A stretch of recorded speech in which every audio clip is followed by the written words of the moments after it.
housing shortage is affecting every corner of Kentucky, from rural towns to major cities. State lawmakers and housing experts met in Frankfort this week to talk about the crisis and the consequences if nothing changes. Our June Leffler has more on the growing gap and how the state could respond. More about that in tonight's legislative update. Kentucky has some of the lowest housing costs in the nation, but if more homes aren't built, that could change. Kentucky's on track to have a California-style housing crisis if we don't take action today. In cities like Lexington, where I'm from, and Bowling Green, the median home price is now at or above 5 times the median household income, meaning that the typical family increasingly has no path to homeownership. Kentucky Housing Corporation, a public agency, commissioned a statewide report on the housing shortage last year. It found that every county in the state could use more houses and apartments to buy or rent. The total gap for 2024, so we're calling that the current housing supply gap, is 206,000 units, roughly equally split between rental and home ownership. You'll see that.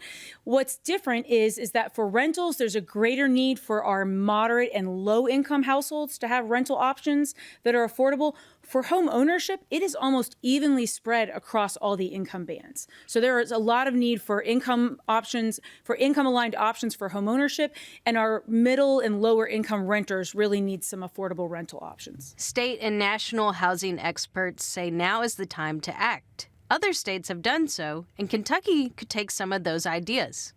Ensuring that the government isn't needlessly imposing a bunch of rules and regulations that force housing prices to be higher than they need to be.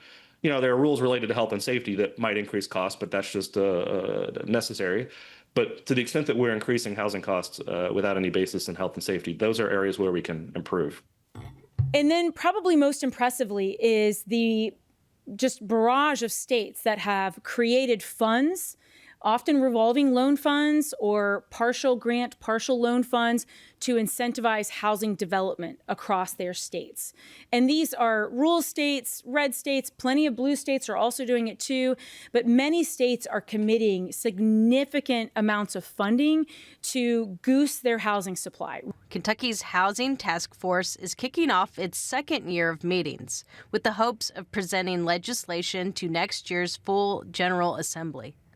We're hoping this interim to talk about some real world things we can do in the state of Kentucky, be less ideological and more practical on what we can do. And our goal for this task force is to really tee up some of these pieces of legislation, vet them so that when session starts, they can just go right to committee and we can really get a lot done. The task force will meet monthly for the rest of the year before the next legislative session starts next January.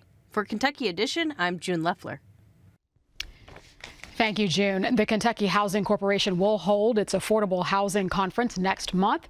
That will be at the Northern Kentucky Convention Center in Covington, August 20th and 21st. To address the housing shortage in Woodford County, Versailles leaders have partnered with the Kentucky Manufactured Housing Institute to sell a manufactured home they say is cheaper than a starting home built on site. Since COVID, the price of housing, whether it's purchased housing or rental housing, has really skyrocketed. And we wanted to be part of the solution rather than part of the problem. So Woodford County is typically a pretty high land costs, and so it's hard to afford even to buy the land, let alone build a house. What prompted this was something that faces every city, every county, and really just across the country. This isn't just unique to Kentucky, but in Kentucky, Kentucky is short 206,000 homes. Kentucky Housing Corporation estimates that by 2029, without action taken, we're going to be short close to 290,000 homes. And so all these cities are coming up with ways to find solutions to that housing crisis. So manufactured home, a lot of people have called them mobile homes, but by legal definition, there's not been a mobile home built since 1976. And so manufactured housing is not a product anymore, it's just a process. You can kind of walk around and see it's the same windows, it's the same light fixtures, outlets, doors, all the same inputs that you would see on a site-built home.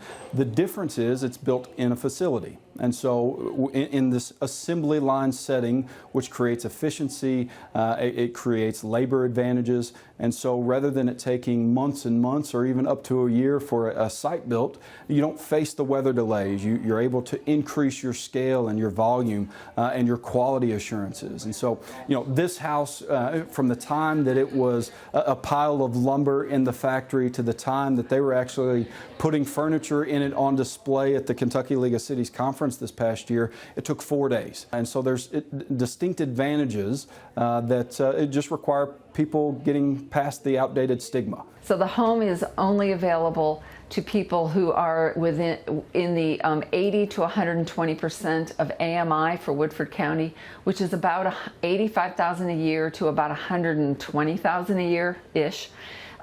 So they have to be within that range of household income. So we can keep our firefighters, our police officers, our teachers, our nurses here in Woodford County and in Versailles, so that we have a wide range of people from all walks of life in this community. Thank you, everybody. A 3-bedroom and 2-bathroom home is priced at $250,000.